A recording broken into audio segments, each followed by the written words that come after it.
우리가 흔히 기독교 대학이라고 하는 대학들 있잖아요.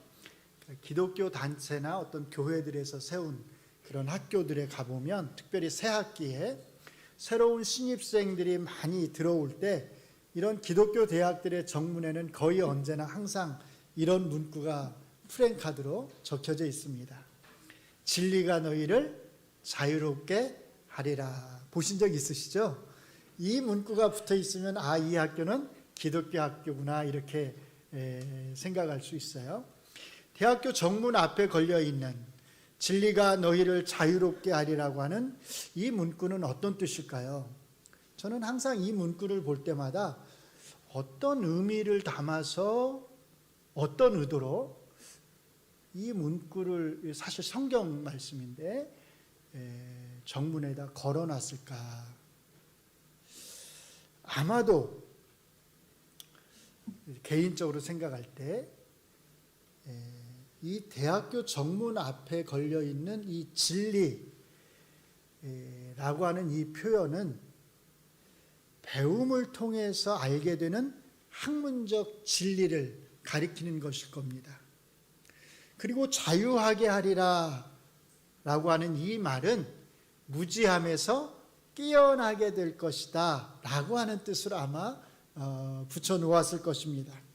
그렇기 때문에 대학교 정문 앞에 걸려있는 진리가 너희를 자유하게 할 거다라고 하는 말은 풀어서 설명을 하면 배움을 통해서 얻게 되는 학문적 진리로 말미암아서 학생들이 무지함에서 깨어나게 될 거다라고 하는 그런 의미로 아마 프랜카드를 붙여놓은 것이 아닐까 싶습니다.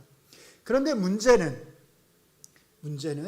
예수님께서 오늘 본문 말씀에서 이 말씀을 하셨을 때 예수님께서 그런 의도로 이 말씀을 하셨겠는가 하는 것입니다. 그래서 오늘은 이제 이 말씀의 본래 의미가 무엇인지에 대해서 우리가 한번 살펴보고 이 말씀이 함축하고 있는 것이 또 어떤 것들이 있는지를 함께 살펴보려고 합니다. 적어도 예수님의 이 말씀을 듣는 그 유대인들, 여기는 이제 믿는 유대인들에게 이 말씀을 하셨다 이렇게 나오는데, 이게 나중에 이제 조금 가면은요, 누구하고 예수님이 대화를 나누냐면 예수님을 죽이려고 하는 유대인들하고 대화를 나누는 것으로 장면이 바뀌게 됩니다. 적어도 예수님의 이 말씀을 들은 유대인들은 자유롭게 한다고 하는 이 예수님의 말씀을 종의 상태에서 자유롭게 한다고 하는 것으로, 종의 상태에서 해방시켜 준다고 하는 그런 의미로 이해를 했습니다. 그래서 유대인들은 예수님에게 이렇게 반문을 합니다. 우리가 아브라함의 자손이라 남의 종 된 적이 없거늘 어찌하여 우리를 자유롭게 되리라 하느냐. 두 가지를 말합니다. 첫째로 우린 누구 자손이다? 아브라함의 자손이다. 둘째는요, 그래서 우리는 남에게 종 노릇을 한 적이 한 번도 없다는 겁니다. 그러자 예수님이 다시 이렇게 대꾸를 하십니다.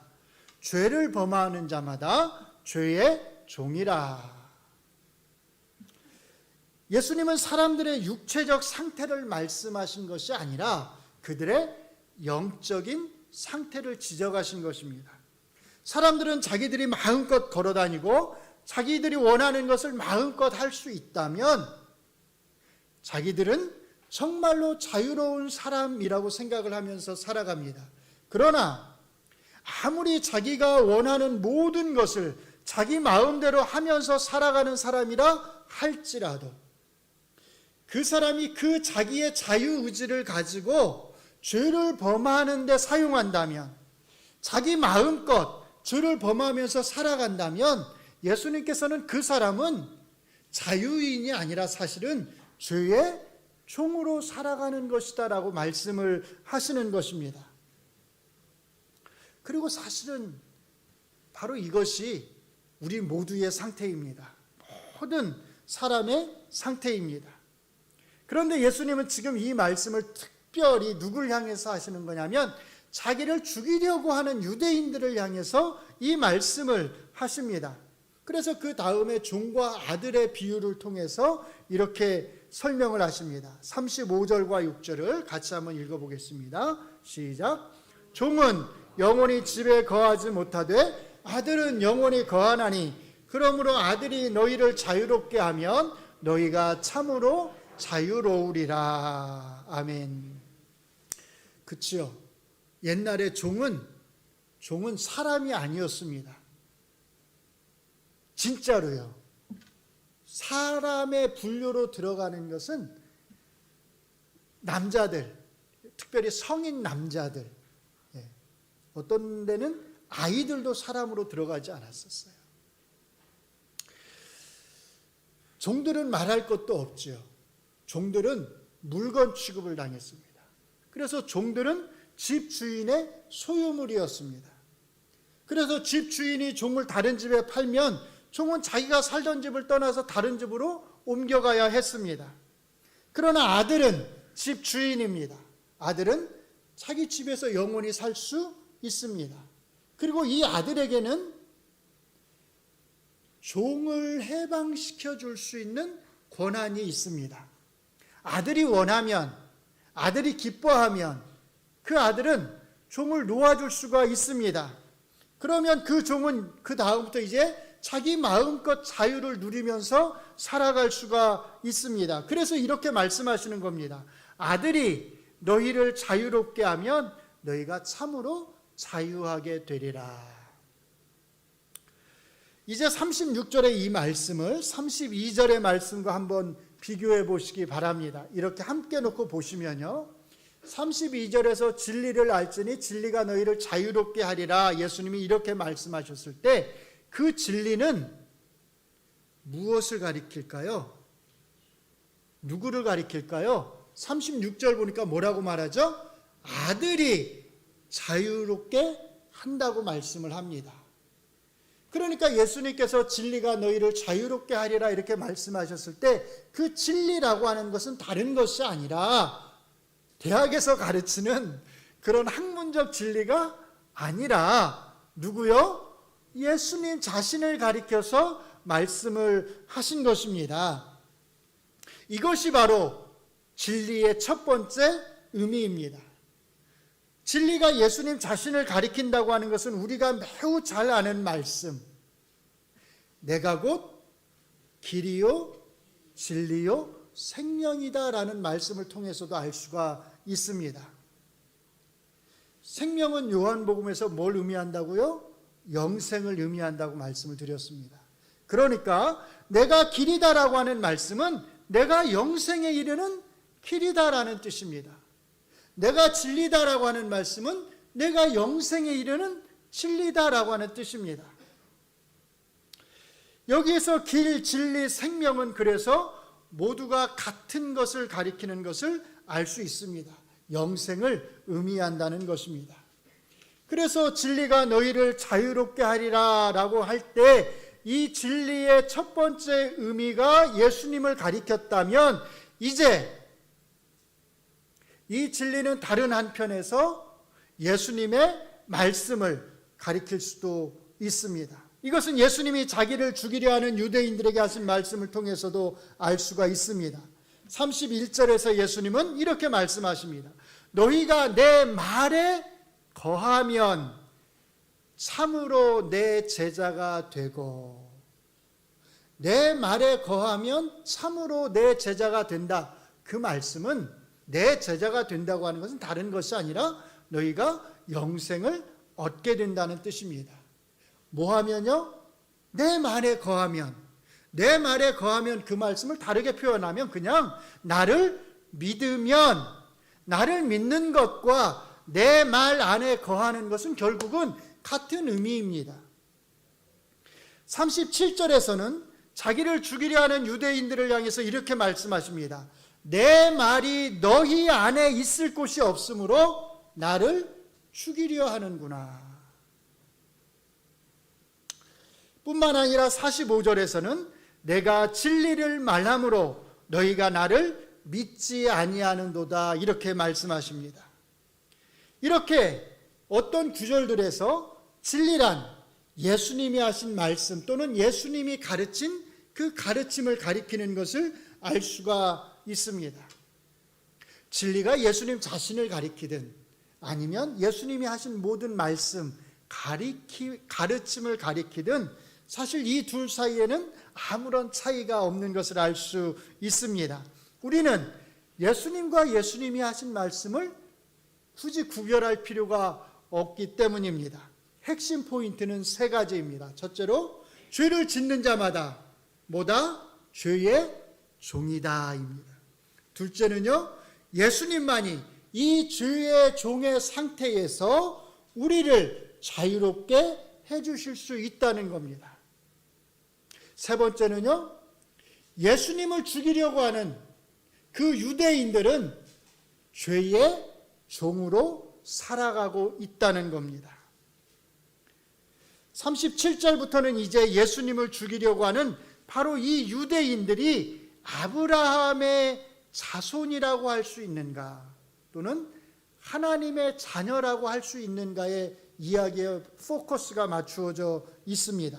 이 유대인들은 자기들이 아브라함의 자손이라고 주장합니다. 우리가 아브라함의 자손이라서 죄의 종으로 노예로 산 적이 없다고 주장을 합니다. 더 나아가서 이들은 자기들은 하나님의 자녀라고 주장을 합니다. 그런데 예수님은 이 유대인들을 향해서 너희는 너희 아비 마귀에게서 났다 이렇게 말씀을 하십니다. 한마디로 말하면 마귀의 자녀라는 것입니다. 그러면서 먼저 마귀의 세 가지 특징을 예수님께서는 제시하십니다. 44절을 보시면 첫째로 마귀는 어떤 특징이 있느냐? 처음부터 살인한 자다 이렇게 말씀을 합니다. 두 번째는요, 진리가 그 속에 없다고 말씀을 합니다. 세 번째는요, 거짓말쟁이다 이렇게 말씀합니다. 그래서 거짓의 아비다 이렇게 말씀을 합니다. 예수님이 자기 자신을 죽이려 하는 자들을 향해서 마귀의 자녀라고 말씀하시는 이유가 바로 여기에 있습니다. 이 유대인들은 마귀가 가지고 있는 그 세 가지 특징을 모두 다 가지고서 살아가고 있기 때문입니다. 먼저 첫째로 이 유대인들은 지금 어떻게 하고 있다고 그랬죠? 예수님을 죽이려고 하고 있습니다. 예수님을 잡아서 죽이려고 합니다. 이렇게 예수님을 잡아서 죽이려고 하는 것 자체가, 이 살인의 욕구 자체가 이들이 처음부터 살인한 자인 마귀의 자녀다라고 하는 것을 아주 분명하게 보여준다는 겁니다. 둘째로 이 유대인들 안에는 진리가 없습니다. 그래서 45절에서 예수님은 이렇게 말씀합니다. 같이 읽습니다. 시작. 내가 진리를 말함으로 너희가 나를 믿지 아니하는도다. 진리를 말함으로, 그 말은 진리를 말하기 때문에 그런 뜻입니다. 이 말씀은요, 굉장히 아이러니한 말씀입니다. 예수님이 진리를 말하기 때문에 예수님을 믿지 않는다? 이게 말이 되나요? 앞의 표현과 뒤의 표현을 한번 비교를 해보세요. 이게 어울리는 조합인가요? 사실은 어떻게 표현을 해야 어울리는 조합이 되죠? 내가 진리를 말하기 때문에 너희가 나를 믿는다. 그렇죠? 이렇게 표현이 돼야 앞의 표현과 뒤의 표현이 우리가 일상적으로 통상적으로 말을 할 때 어울리게 됩니다. 그런데 예수님은 뭐라고 말씀하시냐면 내가 진리를 말하기 때문에 너희가 나를 믿지 않는다 이렇게 말씀을 하십니다. 이것은 이 유대인들 안에 진리가 없다고 하는 명백한 증거입니다. 이들이 진리를 말씀하시는 예수님을 믿지 않는 것은 그들 안에 진리가 없기 때문입니다. 역으로 말하면 예수님께서 만약에 거짓을 말씀하셨다면 이들은 예수님을 믿었을 거라는 의미입니다. 세 번째로 이 유대인들은 거짓말쟁이입니다. 거짓말쟁이로서의 이들의 속성은 55절 말씀이 잘 보여주고 있습니다. 55절 말씀을 같이 읽습니다. 시작. 너희는 그를 알지 못하되 나는 아노니 만일 내가 알지 못한다 하면 나도 너희같이 거짓말쟁이가 되리라. 우선 이 말씀은 예수님 편에서 말씀을 합니다. 예수님은 내가 하나님을 모른다 이렇게 말하면 나는 거짓말쟁이가 된다는 겁니다. 왜요? 예수님은 하나님을 너무 잘 아시는 분이기 때문에, 하늘에서 오셨고, 그렇죠? 하늘로 가실 분이기 때문에, 아버지의 뜻을 행하시러 오신 분이기 때문에 예수님은 내가 하나님을 모른다 이렇게 말하면 예수님은 거짓말쟁이가 됩니다. 근데 반대로요, 예수님을 죽이려고 하는 이 유대인들은 우리가 하나님을 안다 이렇게 말하는 것 때문에 오히려 거짓말쟁이라는 겁니다. 사실은 이들은 하나님을 모른다는 겁니다. 하나님을 모르는데, 하나님을 모른다는 사실을 알지 못하면서 우리는 하나님을 안다고, 우리는 하나님의 자녀라고 말하고 다닌다는 겁니다. 그러니까 뭐 하고 다니는 겁니까? 거짓말을 하고 다니는 겁니다. 그래서 예수님께서 이들에게 너희들은 마귀의 자녀다 라고 말하는 겁니다. 마귀가 거짓의 아비인 것처럼, 마귀가 거짓말쟁이인 것처럼 너희들은 하나님을 알지도 못하면서 하나님을 안다고 거짓말을 하고 있다는 뜻입니다.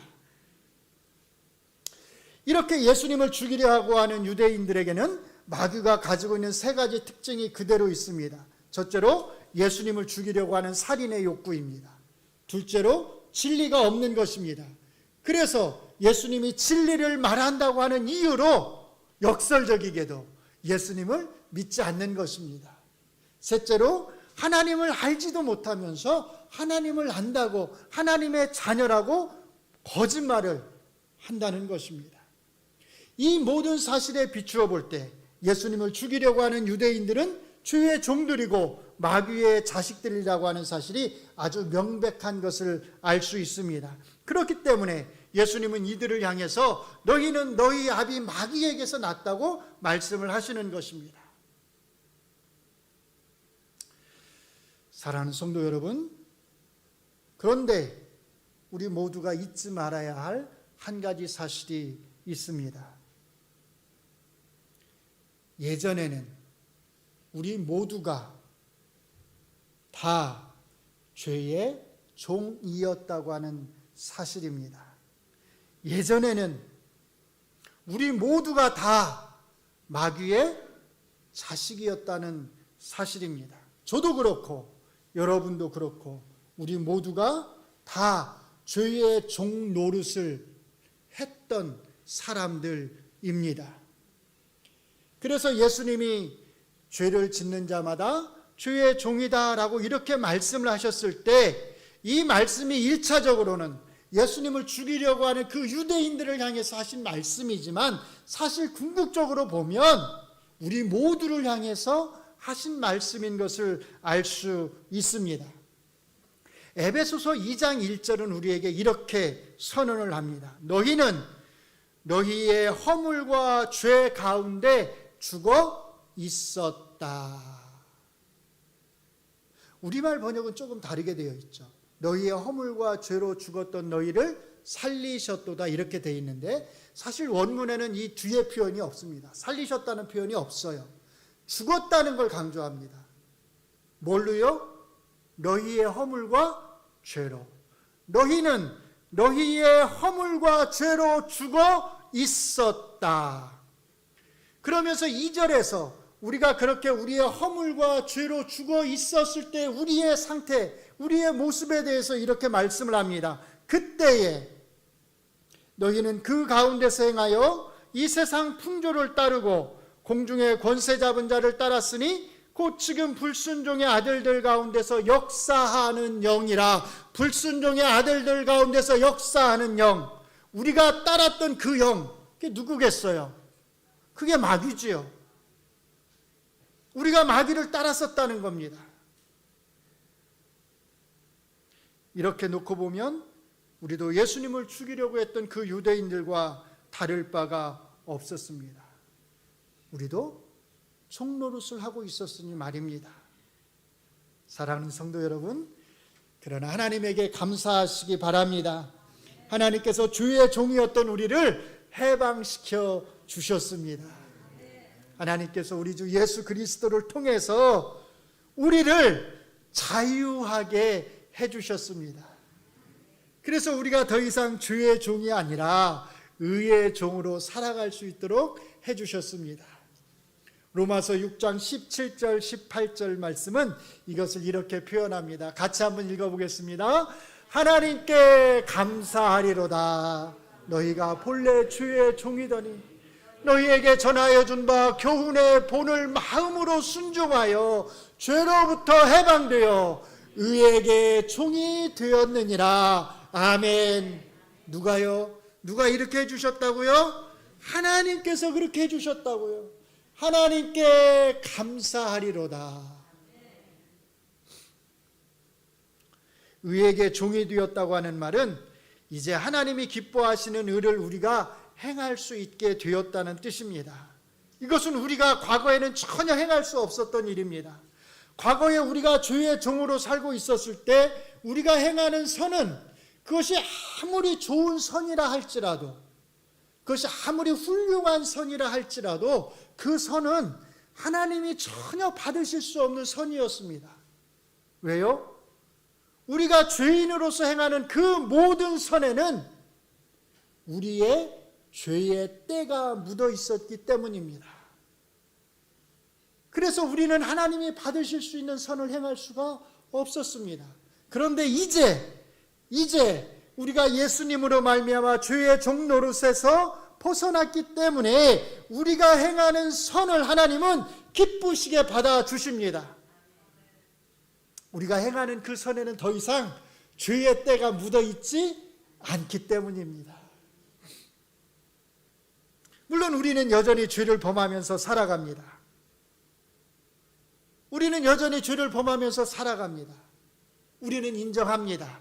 그러나 우리는 더 이상 죄에 거하지는 않습니다. 그래서 우리는 더 이상 죄의 종이 아닙니다. 우리가 이제는 더 이상 주의 종이 아니라고 하는 이런 사실은 다음 세 가지 사실에서도 아주 분명하게 드러납니다. 첫째로 우리는 우리가 과거에 얼마나 철저한 죄인이었는지를 알고 있습니다. 그렇죠? 이것은 우리가 과거에는 인정하지 않았던 사실입니다. 과거에는 우리가 알지 못했던 사실입니다. 과거에는 누가 우리에게 와서 당신은 죄인입니다 이렇게 말하면 우리가 그 이야기를 귀담아 들었나요? 귀담아 듣지 않았습니다. 그냥 무시했습니다. 그냥 비웃으면서 넘겼습니다. 왜요? 그것은 나하고 상관이 없다고 생각했기 때문입니다. 말도 안 되는 소리를 한다고 우리는 생각했습니다. 그런데 이제는 압니다. 우리가 과거에 얼마나 큰 죄인이었는지를. 우리가 도저히 용서받을 수 없는 죄인이었다고 하는 사실을 이제는 압니다. 누가 알려주어서 아는 것이 아닙니다. 누가 가르쳐줘서 우리가 아는 것이 아닙니다.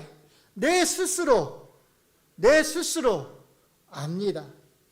그래서 이런 고백이 저절로 나옵니다. 하나님, 이 큰 죄인을 용서해 주셔서 너무너무 감사합니다. 도저히 용서받을 수 없는 이 죄인을 용서해 주셔서 하나님 너무너무 감사합니다. 둘째로 우리는 지금 현재에도 우리가 죄를 범하면서 살고 있다고 하는 것을 인정합니다. 그렇기 때문에 우리는 더욱더 우리 주 예수 그리스도의 공로를 의지하면서 하나님 앞에 나아가려고 애를 씁니다. 바로 이것입니다.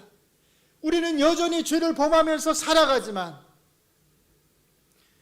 우리는 여전히 때때로 죄를 범하면서 살아가지만, 그렇기 때문에 더욱더 우리는 예수님의 공로를 의지하려고 애씁니다. 그래서 우리는 더욱더 하나님 앞에 기도합니다. 내가 연약하다고 하는 것을 알기에, 내가 여전히 주의 유혹을 받으면서 살아간다고 하는 것을 알기에 우리는 더 많이 기도하면서, 더 많이 하나님을 의지하면서, 더 많이 예수 그리스도를 붙들려고 애를 씁니다. 마지막 세 번째 증거가 있습니다. 과거에 우리는 죄를 범하면서도 우리 안에 죄를 미워하는 마음이 전혀 없었습니다. 그런데 이제는 우리 안에 죄를 미워하는 마음이 있습니다. 이것은 우리가 과거에 갖지 못했던 감정입니다. 죄를 미워하는 이 감정이 과거에는 우리에게 없던 감정입니다. 그렇죠? 죄를 범하면서도 죄가 밉지 않았습니다. 그냥 그게 자연스러운 것이라고 생각을 했고 자연스럽게 그냥 죄 가운데에서 우리가 살아갔었습니다. 그런데 이제는 그렇지 않습니다. 우리 안에 새로운 감정이 하나 생겨났습니다. 과거에는 아무렇지도 않았던 그 죄가 미워지기 시작한 겁니다. 이제 그 죄를 우리가 혐오하기 시작한 겁니다. 죄만 혐오하는 것이 아닙니다. 죄만 미워하는 것이 아닙니다. 그 죄를 범하는 나까지도 너무너무 싫어지기 시작했습니다. 그치요? 느껴보셨지요? 이런 감정을 가져보셨지요? 하나님 앞에 죄를 범하고 나면 내 자신이 얼마나 미운지 모릅니다. 마음이 너무너무 괴롭습니다. 내 자신이 너무너무 싫어지는 것을 우리가 알 수 있습니다. 그래서 하나님 앞에 나와서 또 울부짖습니다. 하나님, 또 죄를 지었습니다. 그치요? 또 죄를 짓고 말았습니다. 하나님 용서해 주세요. 우리가 과거에는 하지 않았던 고백입니다. 예수님을 믿고서야, 예수님으로 말미암아 죄에서 해방되고 나서야 이 고백이 우리 입술에서 나오고, 죄를 범하는 내가 그렇게 미울 수가 없습니다. 아무리 작은 죄라 할지라도 그것이 얼마나 끔찍한 것인지를 우리는 이제 알고 있습니다. 사랑하는 성도 여러분, 이런 증거들이 여러분에게 있지요? 죄를 미워하는 마음이 있지요? 죄를 범한 자기 자신이 죽도록 싫은 마음이 있지요? 여러분들이 죄에서 자유로워졌다고 하는 증거입니다. 진리가 여러분을 자유롭게 했다고 하는 증거입니다. 만약에 죄를 범하면서도 이런 마음이 없다고 한다면 자기 자신을 한번 잘 돌아보아야 합니다. 아직도 살인의 욕구, 남을 미워하는 마음, 남을 해치려고 하는 욕구, 남을 비방하려고 하는 욕구, 남을 시기하고 질투하려고 하는 욕구가 있다면, 그럼에도 불구하고 그 욕구를 제대로 다스리지 못하고 있다고 한다면 정말로 내가 죄에서 해방이 되었는지, 죄의 종노릇에서 자유하게 되었는지 자기 자신을 잘 돌아보아야 합니다. 사랑하는 성도 여러분, 죄를 죽도록 미워하시기 바랍니다. 죄를 죽도록 혐오하시기 바랍니다. 죄를 범하는 여러분 자신을 끔찍히 싫어하시기 바랍니다. 그래서 이제는 더 이상 죄가 여러분들을 지배하지 못하도록 하시기 바랍니다. 오히려 죄에서 해방되었다고 하는 증거들이, 진리가 우리를 자유하게 했다고 하는 그 증거들이 우리의 매일매일의 삶 속에서 넘쳐나기를 바랍니다. 마지막으로 죄의 종노릇에서 해방된 우리를 향한 로마서 6장 12절 13절의 번면의 말씀을 우리가 함께 읽는 것으로 오늘의 말씀을 마치도록 하겠습니다. 같이 읽습니다. 그러므로 너희는 죄가 너희 죽을 몸을 지배하지 못하게 하여 몸의 사욕에 순종하지 말고, 또한 너희 지체를 불의의 무기로 죄에게 내주지 말고, 오직 너희 자신을 죽은 자 가운데서 다시 살아난 자 같이 하나님께 드리며 너희 지체를 의의 무기로 하나님께 드리라. 아멘.